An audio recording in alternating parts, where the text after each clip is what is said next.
എന്നെയോ? ഞാനെന്താ ചെയ്തത്? എന്താ ഒന്നും ചെയ്തില്ലേ?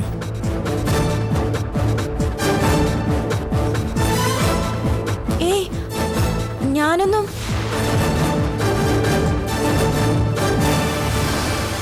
ബാലാമണിയുടെ ഭർത്താവിനെ തട്ടിയെടുത്തത് കവിതയല്ലേ? ആ വൈരാഗ്യം കാണാതിരിക്കോ? അവക്കൊന്നും സംഭവിക്കാതിരിക്കാൻ പ്രാർത്ഥിക്കാം. എന്തെങ്കിലും സംഭവിച്ചു പോയാലേ ദുർമരണപ്പെട്ട ആ ആത്മാവ് കവിതയുടെ പുറകെ തന്നെ ഉണ്ടാവും. എനിക്ക് ഈ പ്രേതങ്ങളിലൊന്നും വിശ്വാസമില്ല. എനിക്കില്ലായിരുന്നു. പക്ഷേ തെളിവോടുകൂടി എഴുതിയിരിക്കുന്ന ചില പുസ്തകങ്ങളുണ്ട്. കവിതയ്ക്ക് തരാം, ഒന്ന് വായിച്ചു നോക്ക്.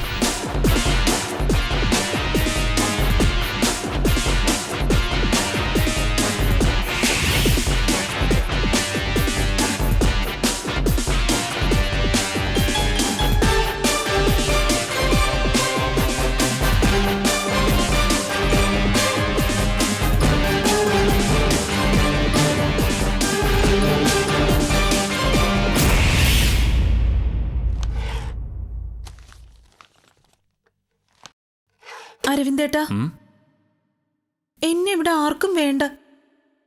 ഞാൻ ആത്മഹത്യ ചെയ്യാൻ പോവാ. ആണോ? അതിനു മാത്രം ഇവിടെ എന്ത് കാര്യം ഉണ്ടായത്? എന്തായാലും എല്ലാരും കൂടി എന്നെ കൊല്ലും. ആരുടെയെങ്കിലും കൈകൊണ്ട് മരിക്കുന്നതിനേക്കാൾ നല്ലത് നമ്മൾ സ്വയം മരിക്കുന്നതല്ലേ?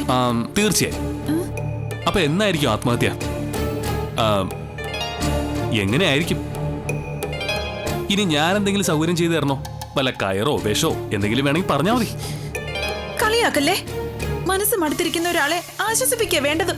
എനിക്ക് ഇങ്ങനെയൊക്കെ പറ്റൂ. അത് അരവിന്ദേട്ടൻ എന്നോട് സ്നേഹമില്ലാത്തോണ്ടാ. പിന്നെ ഇങ്ങനെയൊക്കെ പറഞ്ഞ ഞാൻ എങ്ങനെ സ്നേഹിക്കുന്നേ? ഞാൻ പിന്നെ എന്താ വേണ്ടേ? എല്ലാരും കൂടി വന്ന് എന്നെ പേടിപ്പിക്കുക. എന്റെ മമ്മി ഇറക്കി വിട്ടു, എന്നെ ഭീഷണിപ്പെടുത്തി. ആരെ ഭീഷണിപ്പെടുത്തി? നീ എന്താ ഉണ്ടായെന്ന് പറ. പറയാനാണെങ്കിൽ ഒരുപാടുണ്ട്. പറഞ്ഞ അരവിന്ദേട്ടൻ ഞാൻ പറയുന്നൊന്നും വിശ്വസിക്കില്ലല്ലോ. അമ്മ പറയുന്നതാണല്ലോ വേദവാക്യം. എന്നാലും നീ കാര്യം പറ, ഞാനും കൂടെ ഒന്ന് അറിയട്ടെ. ഓ, എന്തറിയാനാ? മദ്ദളത്തിന്റെ ജന്മം എനിക്ക്. കവിതയും അമ്മയും കൂടി എന്നെ കെട്ടിത്തൂക്കി ഇട്ടിരിക്കുക. എന്നിട്ട് രണ്ടുപേരും അപ്പുറവും ഇപ്പുറവും നിന്ന് തല്ലോട് തല്ല്. മിക്കവാറും അരവിന്ദേട്ടന് എന്റെ ശവം കാണേണ്ടി വരും.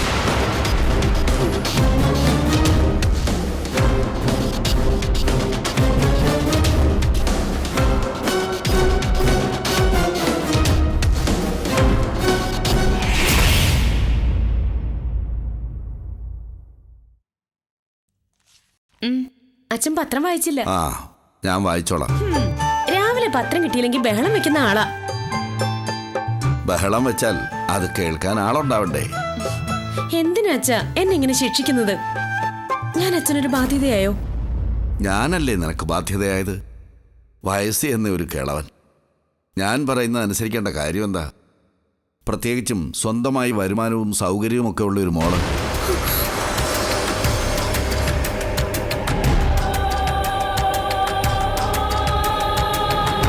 പട്ടിണി കിടന്ന് തോൽപ്പിക്കാമെന്ന് വ്യാമോഹിച്ചിട്ടല്ല. എൻ്റെ മോളെപ്പോലെ ഒരാളെ അങ്ങനെ തോൽപ്പിക്കാൻ പറ്റുമെന്നും എനിക്ക് തോന്നുന്നില്ല.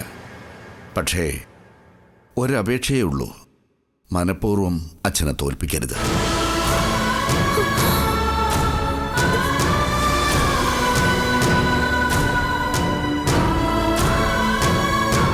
ബന്ധുക്കാരെയും സ്വന്തക്കാരെയും എതിർത്ത് നിന്റെ അമ്മയെ കല്യാണം കഴിച്ചപ്പോൾ വേണ്ടപ്പെട്ടവരെല്ലാം ആദ്യം അച്ഛനെ തോൽപ്പിച്ചു. പിന്നെ നീയുണ്ടായി 1 വർഷം തികയും മുമ്പേ മരണം കൊണ്ട് എന്നെ തോൽപ്പിച്ചത് നിന്റെ അമ്മയാണ്.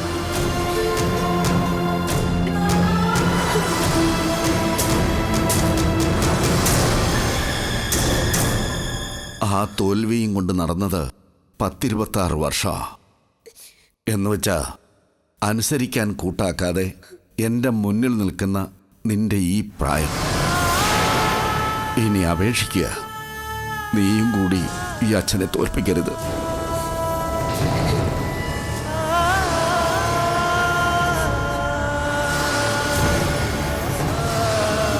വാക്കുകൾ കൊണ്ട് എന്നെ കരയിപ്പിക്കാനൊന്നും നോക്കണ്ട അച്ഛൻ. ഒരു തുള്ളി കണ്ണീരാണെങ്കിലും ഇപ്പൊ വീണില്ലേ, ഇത് താൽക്കാലികമാണ്. സ്ഥിരമായിട്ട് നിന്റെ കണ്ണ് നനയാതിരിക്കാൻ വേണ്ടിയാണ്. എൻ്റെ ഈ വാശി.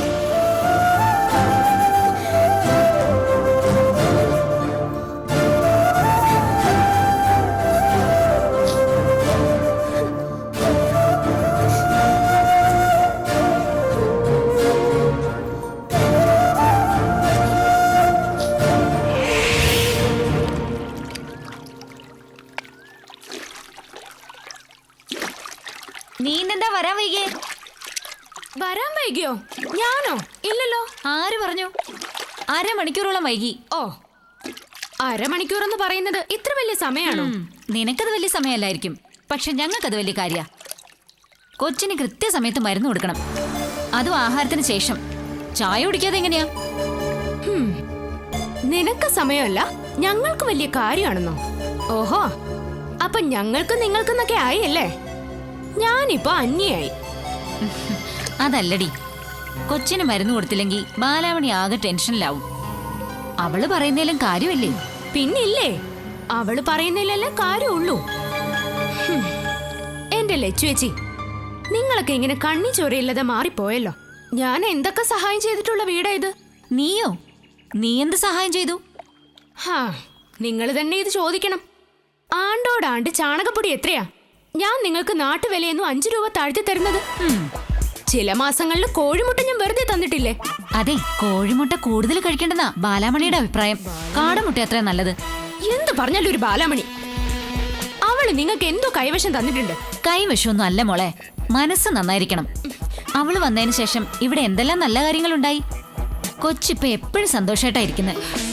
ഭാർഗവേട്ടൻ വല്ലപ്പുഴയെ കുടിക്കാറുള്ളൂ. കുടിച്ചാൽ തന്നെ തല്ലും വഴക്കും ഒക്കെ നന്നേ കുറവാ. ഇപ്പൊ അമ്മയ്ക്കാണെങ്കിൽ സ്വസ്ഥതയും സമാധാനവും. ഇതിനേക്കാളൊക്കെ അത്ഭുതം രാഘവന്റെ കാര്യത്തിലാ. അവൻ എങ്ങനെ മാറിപ്പോയെന്നറിയോ? അങ്ങനെ മാറിയെന്നൊന്നും എനിക്ക് തോന്നിയിട്ടില്ല. നിന്റെ തോന്നലല്ലോ കാര്യം. ആ പാലിങ്ങന്നെ ഞാൻ കൊണ്ടുതരാം, അതല്ലേ പതിവ്. ഓ, ഇനിയിപ്പൊ നീ അങ്ങോട്ടൊന്നും വരണ്ട, സമയം പോയി. എന്താ നോക്കുന്നേ? അല്ല, മീൻ കുഞ്ഞുങ്ങൾ വല്ലതും ഉണ്ടോ നോക്കിയതാ. പാലിന് മീൻ കുഞ്ഞോ? പാലിന് നീ വെള്ളം ചേർക്കുമെന്നറിയാം, പക്ഷെ അത് നല്ല വെള്ളം ആയിരിക്കണേ.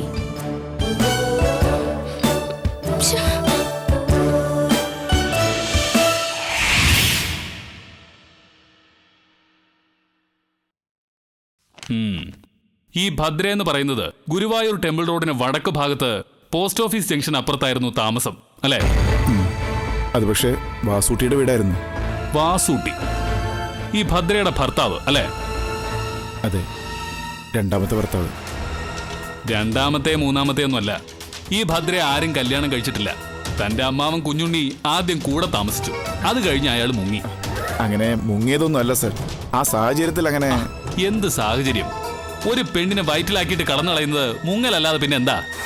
അതൊക്കെ കഴിഞ്ഞു പോയില്ലേ സർ? ആ, പോയി. ഞാൻ പറയായിരുന്നു. അതിനുശേഷം വന്നു കൂടിയതാ ഈ ആനക്കാരൻ. സർ, സാർ ഇതൊക്കെ ഇപ്പൊ പറയാൻ എന്താ കാര്യം? കാര്യമുണ്ട്. ഈ ഭദ്ര ഇപ്പോ കൊടുങ്ങല്ലൂർ ഒരു സ്വാമിയാർ മഠത്തിലുണ്ട്. സർ, നേരാണോ? ദേ നോക്ക്, ആശ്രമത്തിലെ അന്തേവാസികൾക്കൊപ്പം ഭദ്രയുടെ പേരും ഡീറ്റെയിൽസും ഫോട്ടോഗ്രാഫ്സും ഉണ്ട്. Yes sir, thank you sir. ഇവരെ കണ്ടുപിടിക്കാൻ കഴിയുമെന്ന് ഞാൻ പ്രതീക്ഷിച്ചതേ ഇല്ല. കൊടുങ്ങല്ലൂർ സ്റ്റേഷനിൽ നിന്ന് കിട്ടിയ ഇൻഫർമേഷനാണ്. അവിടെ ചെന്ന് നോക്കി അറിയാം. ഞാൻ പോയി നോക്കാം സർ. ആ, താൻ പോണ്ട. കേട്ട ഉടനെ തന്റെ അമ്മാവും കുഞ്ഞുണ്ണി അങ്ങോട്ട് പോയിട്ടുണ്ട്. ഉണ്ണിയമ്മയോട് പറഞ്ഞോ? അയാളോടെ ഈ വിവരം ഞാൻ ആദ്യം പറഞ്ഞത്. അയാൾ എന്നും ഇവിടെ കയറി ഇറങ്ങിയല്ലേ തള്ളേ മോളെ അന്വേഷിച്ച്. ഭദ്രയെ കണ്ട ഒരുപക്ഷെ ബാലാമണി എവിടെയാണെന്ന് അറിയാൻ കഴിഞ്ഞേക്കും. ബാലാമണിയെ അന്വേഷിക്കണ്ട സർ, അവള് ഡൽഹിയിലാ, അവളുടെ ടീച്ചർക്കൊപ്പം. ആണോ? കൃത്യമായിട്ട് അറിഞ്ഞോ? എങ്കിൽ ഈ ഫയല് ക്ലോസ് ചെയ്യാനാ. ആവാ സർ, അവള് സുഖമായിട്ടിരിക്കുക. ഓക്കെ, അപ്പോൾ തന്നെ അമ്മാവൻ വരുമ്പോ ഇവിടെ റിപ്പോർട്ട് ചെയ്യാൻ പറയണം. ശരി സർ. ശരി.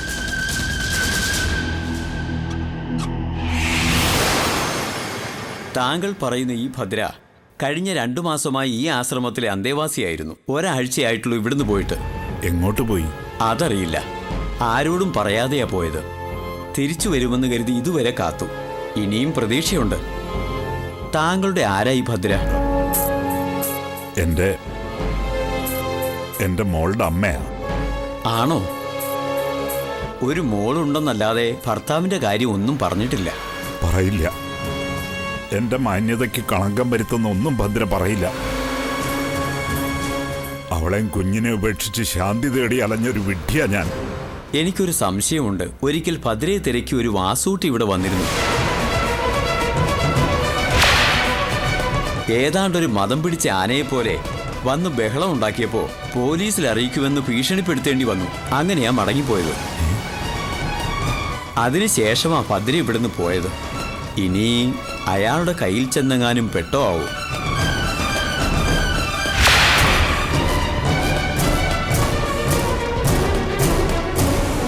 ഈശ്വര, അങ്ങനെയൊന്നും സംഭവിക്കാതിരിക്കട്ടെ.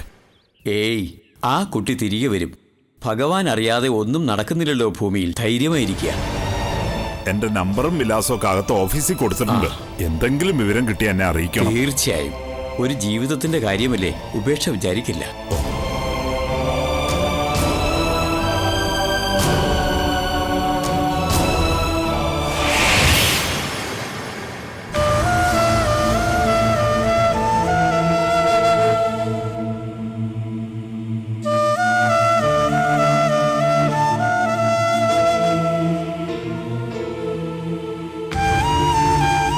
ആഹാരം കഴിക്കില്ലെന്ന് തീരുമാനിച്ചുറപ്പിച്ചു അല്ലേ അച്ഛൻ?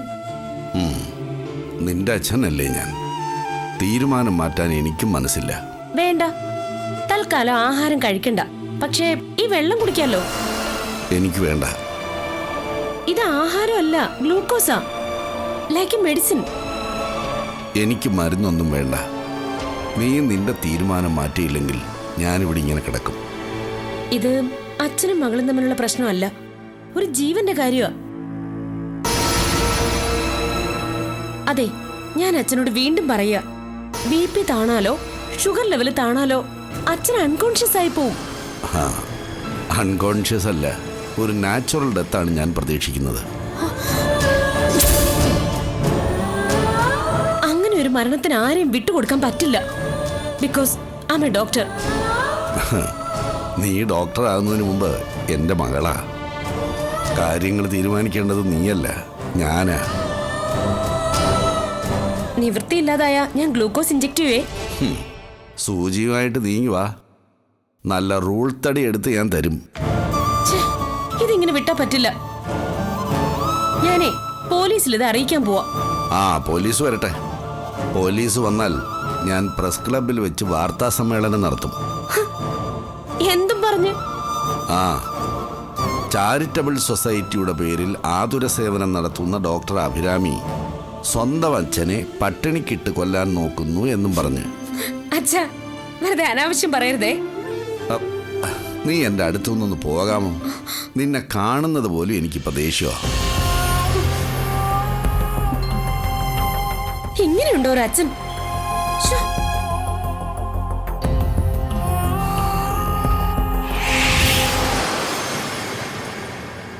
സോപ്പിൽ പതിപ്പിച്ച അടയാളത്തിൽ നിന്നും അണുവിട മാറാതെ പണി കഴിപ്പിച്ച കീ ഇത് മതിയാവും. ദാ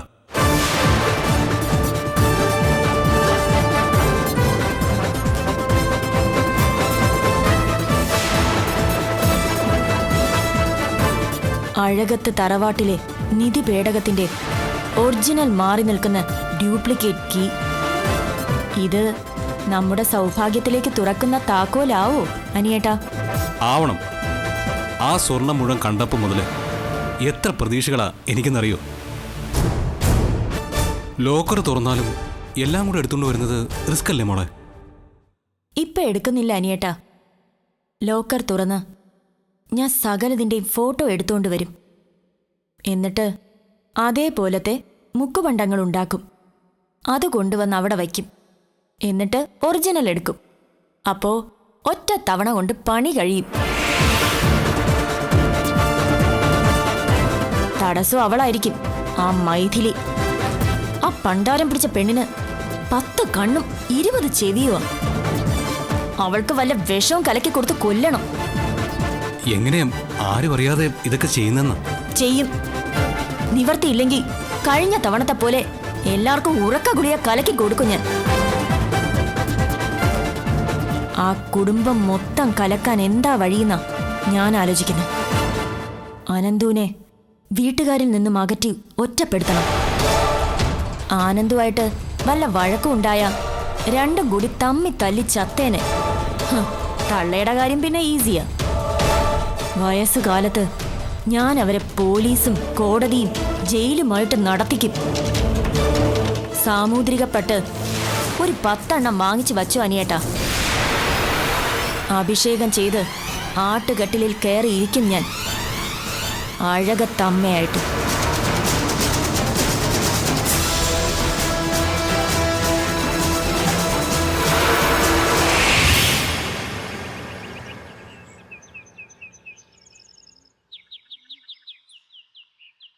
സ്വാമിയാർ മഠത്തിൽ നിന്ന് ബാലാമണിയുടെ അമ്മ ഇറങ്ങിപ്പോയെങ്കിൽ അതിന് തക്കതായ ഒരു കാരണം ഉണ്ടാവും. വാസൂട്ടി അവിടെയും ചെന്ന് അന്വേഷിച്ച് ബഹളം ഉണ്ടാക്കിയെന്നല്ലേ പറഞ്ഞേ. ഒരുപക്ഷെ അയാൾ പിന്നെ വന്നെങ്കിലൊന്ന് പേടിച്ചായിരിക്കും ഇറങ്ങിപ്പോയിണ്ടാവുക. ആയിരിക്കും. പക്ഷെ എന്തുകൊണ്ടാണെന്ന് അറിയില്ലല്ലോ.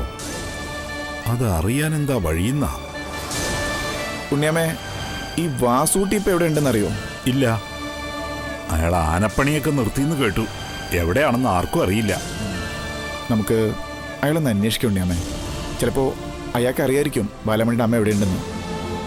എവിടെ അന്വേഷിക്കുക? ആരോടാ ചോദിക്കുക? അലഞ്ഞു നടന്ന് ഞാൻ മടുത്തു. സാരമില്ല, ജീവിതം എന്ന് പറയണത് ഇങ്ങനെയൊക്കെയാ. ഒരിടത്ത് കൂട്ടി യോജിപ്പിക്കാൻ ശ്രമിക്കുമ്പോൾ വേറൊരിടത്ത് ഇഴ അകന്നു പോവും. ചിലപ്പോൾ അപ്രതീക്ഷിതമായിട്ടെല്ലാം കൂടി യോജിക്കുകയും ചെയ്യും. എന്തായാലും ബാലാമണി ഓർത്ത് ഉണ്ണിയമ്മയ്ക്ക് സങ്കടപ്പെടേണ്ടി വരില്ല. എന്നുവെച്ചാൽ നിനക്കറിയാമോ അവൾ എവിടെ ഉണ്ടെന്ന്?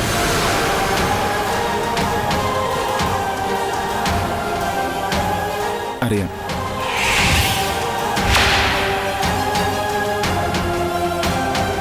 പക്ഷേ പലരുടെയും മനസ്സിൽ അവൾ മരിച്ചു കഴിഞ്ഞു. ആ മരണം സ്ഥിരീകരിക്കേണ്ടത് ഇപ്പോൾ അവളുടെ ജീവിതത്തിന് ആവശ്യമാണ്. എനിക്കൊന്നും മനസ്സിലായില്ല. സത്യം എന്താന്ന് എന്നോടെങ്കിലും ഒന്ന് പറയേ. ഈ അപ്രിയമായ സത്യങ്ങൾ തൽക്കാലം പറയാതിരിക്കണത് ഉണ്ണിയമ്മ നല്ലത്. ഒക്കെ ശരിയാവും, നമുക്ക് അങ്ങനെ വിശ്വസിക്കാം.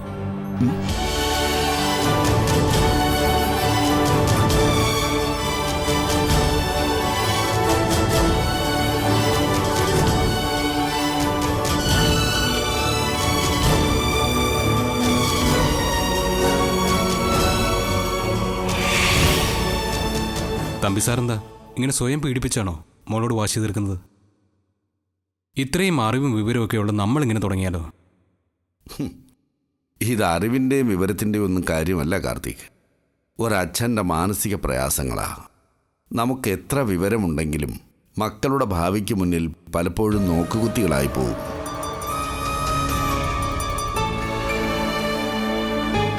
കാർത്തിക് തന്നെ പറ, ഞാൻ പറഞ്ഞാൽ അനുസരിക്കാത്ത മകൾക്ക് മുന്നിൽ ഇതല്ലാതെ എന്ത് സമരമാർഗമാണ് ഞാൻ സ്വീകരിക്കേണ്ടത്? അച്ഛനും മോളും തമ്മിൽ സമരം ചെയ്യുന്ന ഒരു വീട് ജീവിതത്തിൽ ആദ്യമായിട്ടാവും കാർത്തിക് കാണുന്നത്, അല്ലേ? ഈ കിടക്കുന്ന കിടപ്പ് എന്നെ തോൽപ്പിക്കാനല്ലേ? ഈ അച്ഛൻ എന്തെങ്കിലും സംഭവിച്ചു പോയാ എനിക്ക് പിന്നെ ആരാ ഉള്ളത്? ഈ ലോകത്ത് ഞാൻ ഒറ്റപ്പെട്ടു പോവില്ലേ? അങ്ങനെ സംഭവിക്കാതിരിക്കാനാ ഞാൻ ഈ പാടുപെടുന്നത്. ഇങ്ങനെ കിടന്നാലും ഇല്ലെങ്കിലും എൻ്റെ കാലം കഴിയാറായി. അപ്പോ ഈ സമൂഹത്തിൽ നീ ഒറ്റപ്പെട്ടു പോകരുത്. ഡോക്ടറായാലും കളക്ടറായാലും പെണ്ണ് പെണ്ണാ. അവൾക്കൊരാണിൻ്റെ സംരക്ഷണം വേണം. അതില്ലാതെ എത്രയോ സ്ത്രീകൾ ഇവിടെ ജീവിക്കുന്നു. ജീവിക്കുന്നുണ്ടാവും. പക്ഷെ എൻ്റെ കുടുംബത്തിൽ അത് പറ്റില്ല. ഒരു പേരക്കുട്ടിയെ കാണാതെ മരിച്ചാൽ എൻ്റെ ആത്മാവിന് പോലും മോക്ഷം കിട്ടില്ല. കല്യാണം കഴിച്ചു എന്ന് വെച്ച് പേരക്കുട്ടി ഉണ്ടാവുമെന്ന് എന്താ ഉറപ്പ്? എനിക്ക് ഉറപ്പുണ്ട്. എൻ്റെ കുടുംബത്തിൽ ആർക്കും അത്തരം വൈകല്യങ്ങളൊന്നുമില്ല. നിന്റെ അമ്മയെ ഞാൻ കെട്ടിയിട്ട് മാസം 10 തികയുന്നതിന് മുമ്പ് അവൾ പ്രസവിച്ചു. അവളെക്കാളും മോശമൊന്നും ആവില്ല എൻ്റെ മോള്.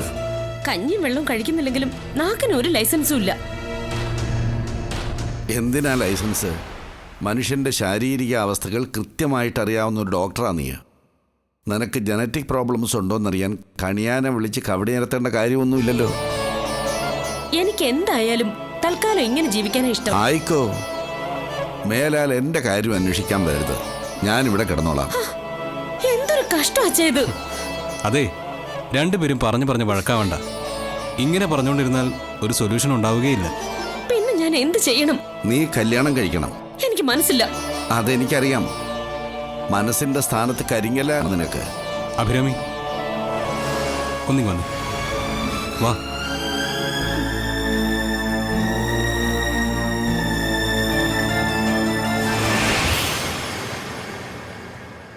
ആരുടെ ഭാഗത്താണ് ന്യായമെന്ന് ചോദിച്ചാൽ രണ്ടാമതൊന്നും ആലോചിക്കാതെ ഞാൻ ഉത്തരം പറയും. തമ്പി സാറിന്റെ ഭാഗത്താണെന്ന്. കാർത്തിക് എന്താ ഉദ്ദേശിക്കുന്നത്? ഇതിനകത്ത് പ്രത്യേകിച്ച് മനസ്സിലാക്കാൻ പറ്റാത്ത കാര്യമൊന്നുമില്ല. നാച്ചുറലി ഒരച്ഛൻ്റെ ഫീലിങ്സ് ആണ് തമ്പി സാർ പ്രകടിപ്പിക്കുന്നത്. ഒരേ ഒരു മകൾ, അവൾക്ക് വേണ്ടി മാത്രം ജീവിച്ച അച്ഛൻ. മകളുടെ ഭാവിക്കപ്പുറത്ത് മറ്റൊന്നും ആ മനുഷ്യനിപ്പോൾ ചിന്തിക്കുന്നില്ല. ഞാനിപ്പോ കാർത്തിക്കുമായിട്ടുള്ള വിവാഹത്തിന് സമ്മതിക്കണമെന്നാണോ കാർത്തിക് പറയുന്നത്? അല്ല, എനിക്കത്രയും സ്വാർത്ഥതയൊന്നുമില്ല. വേറെ ഓപ്ഷൻ ആലോചിക്കാം അഭിക്ക്. എന്ത് ഓപ്ഷൻ? മറ്റാരെങ്കിലും വിവാഹം കഴിക്കാനോ? ഞാനല്ലെങ്കിൽ മറ്റൊരാൾ. പക്ഷേ വിവാഹമാണ് പ്രധാനം. അങ്ങനെ ആരുടെയെങ്കിലും കൂടെ ജീവിച്ച് എന്റെ ആയുസ് കളയുന്ന എന്തിനാ? കാർത്തിക്കിനെ എനിക്കിഷ്ടോ, പക്ഷേ ആനന്ദിനെ മറക്കാൻ കഴിയാത്തതാ എന്റെ പ്രശ്നം. ഓക്കെ, അങ്ങനെയാണെങ്കിൽ ഏറ്റവും നല്ലൊരു സൊല്യൂഷൻ ഞാൻ പറയാം. കഴിഞ്ഞതൊക്കെ അങ്ങ് മറക്കുക. ഞാൻ അറിഞ്ഞിടത്തോളം ആനന്ദ് ഒരു ജെന്റിൽമാനാണ്. മടങ്ങിപ്പോവാവുന്നതേ ഉള്ളൂ അഭിക്ക്. അതും ശരിയാവില്ല. പഴയതുപോലെ മനസ്സ് തുറന്ന ആനന്ദിനെ സ്നേഹിക്കാൻ എനിക്ക് കഴിയില്ല. ഇതൊരു തരം എസ്കേപ്പിസമാണ് അഭി. ഇത് ശരിയാവില്ല. അഭി ഒരു തീരുമാനം എടുത്തേ പറ്റൂ. തമ്പി സാറിന് വേണ്ടിയിട്ടല്ല, അഭിക്ക് വേണ്ടി. അഭി പറഞ്ഞതുപോലെ ഈ ലോകത്ത് അഭി ഒറ്റപ്പെട്ടു പോകാതിരിക്കാൻ.